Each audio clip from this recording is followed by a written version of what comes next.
What's a scientific fact that creeps you out? Caterpillars turn completely into goo in their cocoon, and then become a butterfly. The brain can play tricks on you.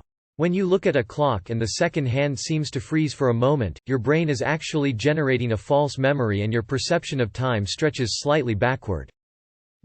This effect is called chronostasis. That so many vegetables came from the same plant. Broccoli, kale, kohlrabi, Brussels sprouts, cabbage, etc. They are, botanically speaking, the same species. Humans have just bred them to emphasize different traits: buds, leaves, tubers. Imagine if humans were as genetically flexible. Imagine a person walking around with giant toes, but otherwise normal. Actually, plant genetics in general is a weird world. Parasites can live anywhere inside of you, for years unnoticed. A simple migraine could be a tapeworm crawling in your brain, causing damage. Your eyes begin to blur frequently and you don't know why, and it's not getting better. Losing weight and having diarrhea, but it's not a stomach bug. Well, I guess it is. You are having a difficult time catching your breath and your chest doesn't feel right. It could just be some parasite hanging out, using you. Because of some pesticides used, roaches won't go anywhere near a meth lab. Didn't expect this much after reading some RPF. For those you are asking, meth labs have been known to produce toxic gas, like phosphine, which a common insecticide. Phosphine is often used in silos to deal with vermins. Some mutations of just one letter in the DNA code can kill the fetus almost instantly, but some people live and have a seemingly healthy life while missing a whole chromosome. If you understand anything about biology, that's completely wild. Your brain literally creates your own reality and your senses and body just go along with it. You get and cure cancer in your own body thousands of times a day. The first AI that can successfully pass the Turing test would be able to pretend that it couldn't. Most of the water on the earth will rain down at some point. The creepy fact about this is that the human body is 60% water, meaning that at some point the same water that runs throughout your body, the one on your blood, bones, brain, etc., will rain down at some point. Doctors, scientists are barely keeping up with the influenza virus. It keeps on mutating rapidly. It really wants to get inside you. There is more microorganisms on your body than people in Earth. Thinking about how breathing and lungs work freaks me out. Once I start thinking about it, all I can think about is my breathing, and then I have to force myself to stop thinking about it. Just how big of a number a mole actually is. That as the permafrost melts, a lot of locked-up methane will be released, and microorganisms there will wake up and do their jobs, breaking down organic matter, and release more methane and greenhouse gases. The sudden urge to jump off of a very high height. You can be physically and mentally stable to the greatest degree and still have this feeling when at such a high height. A gamma-ray burst could wipe out all life on Earth instantly with no warning. Your brain is making decisions before you are even aware of the decisions it has made. It also makes decisions based off of learned behavior and you just go along with it. Spider webs were used as bandages in ancient times. After being decapitated, there's still few seconds of brain activity that happen before you snuff out. That the only reason you are a functional human is that your DNA is so tangled that entire sections can't get decoded and screw it up. We know more about the moon than we do our own oceans. It's rare, but you can die at any moment for literally no reason at all. Your body just stops working. The existence of prions. A fever is your body way of saying, we don't negotiate with terrorists. We either destroy the enemy or we die with them.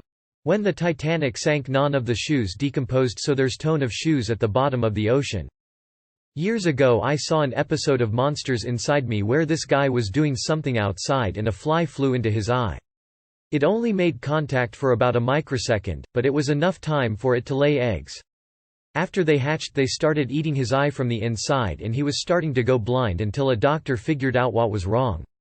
Just imagine that, getting your eye eaten from the inside and losing your sight all because a fly very briefly made contact with you. Ever since I learned about this, I get really paranoid when there is a fly around my face because of the fact that this could possibly happen to me. A buddy of mine is a pilot for a major airline, in top 3 of airlines. I asked him, exactly how much flying are you actually doing during a flight, like how much are you controlling the plane? He said about 5%, 0.95% of a flight is completely automated. He said he's involved a little bit on takeoff and on the landing, but for the most part the plane flies itself unless something major happens in flight. Obligate siblicide. In some species of animals, multiple offspring are born but only one is actually raised by the mother. The others are born only as backup in case the firstborn doesn't survive. When the firstborn is fine, which is the typical case, it kills the others. The sun will eventually die out. Apparently, the following statement creeps others out. Your bones are wet. The average number of legs for the human population is less than 2. That there are little crab-like things crawling on your face. Your skeleton isn't inside of you, you're inside of your skeleton. There is something called the squeeze, where when people had old scuba suits with tubes, you could actually get sucked into that tube if the pressure was off. You are literally shredded through your own breathing tube. That Stephen Hawking died the day before we got the first picture of a black hole. That's just a special sort of cruelty to live so long with such a lethal disease only to die right before seeing solid proof of your life's work. Edit, it was correctly pointed out that I had my dates wrong. Stephen Hawking did indeed die sooner than only a day prior to the photo. Also, I never said that he came up with black holes. Please don't straw man my comments to create a bullshit Reddit witch hunt. All the same, the spirit and sentiment remains true. It sucks that a great scientist lived far into a lethal disease only to die shortly before the image of what he worked his entire life on had a visual image. Christ, some of y'all are way too obsessed with internet fame. A doctor once told me, on average every human has 3 anomalies. Not all are visible. If the magnetism between protons and electrons weakens a tiny bit, matter disintegrates like a Thanos snapping his fingers. Not exactly scientific or creepy, but it's close enough and I want to contribute. Mouth pipetting was a thing in labs in the 1980s. A pipette is, for simplicity's sake, a glass straw that lab staff would use to transfer liquids. Nowadays we use special bulbs, that when squeezed, would suck up the liquid for us. Kinda like a turkey baster or eyedropper. Before we had these bulbs, lab workers had to use their mouths to suck up the liquid. Which meant if they weren't careful they'd get whatever they were sucking up in their mouth.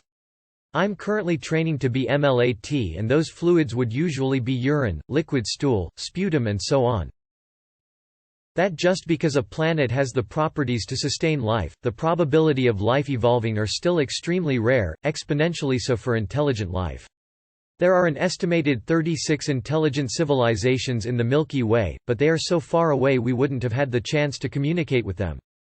The mantis shrimp can see colors that our eyes aren't capable of perceiving. Think about that. What else are we just not capable of sensing? That there is really no such thing as a permanent scientific fact. Due to relativity, it is impossible to measure the speed of light in a straight line. The only way we've measured it is by round trip with mirrors.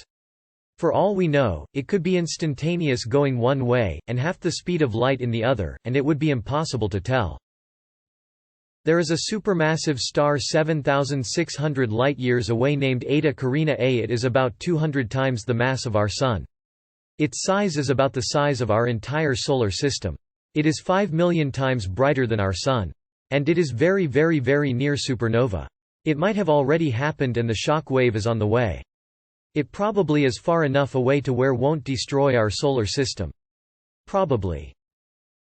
Scientific? Maybe not. But I always think about, unless you are mega famous, or made an insane contribution to society, you and everything you've ever said or done or accomplished will be forgotten.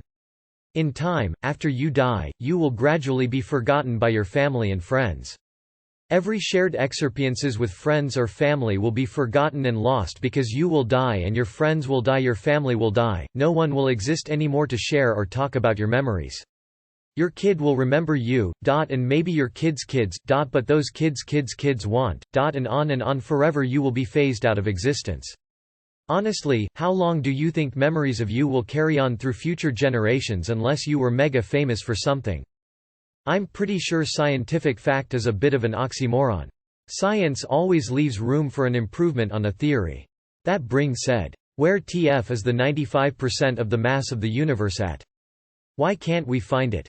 I could be drinking the same water that my extremely far relative drank back in like the 1800s. I had a professor in college who said that if you weren't terrified about the concept of entropy, you didn't fully understand it. The grand scale and size of the universe never fails to instill Lovecraftian anxiety in me. We could be smashed from space at any time. The Earth formed, cooled and started existing. Then about 4 billion years ago, it was pelted by more space rocks until the surface melted again, the late heavy bombardment. If that happened again, the only remaining evidence that we ever existed would be our deep space probes, Voyager, etc.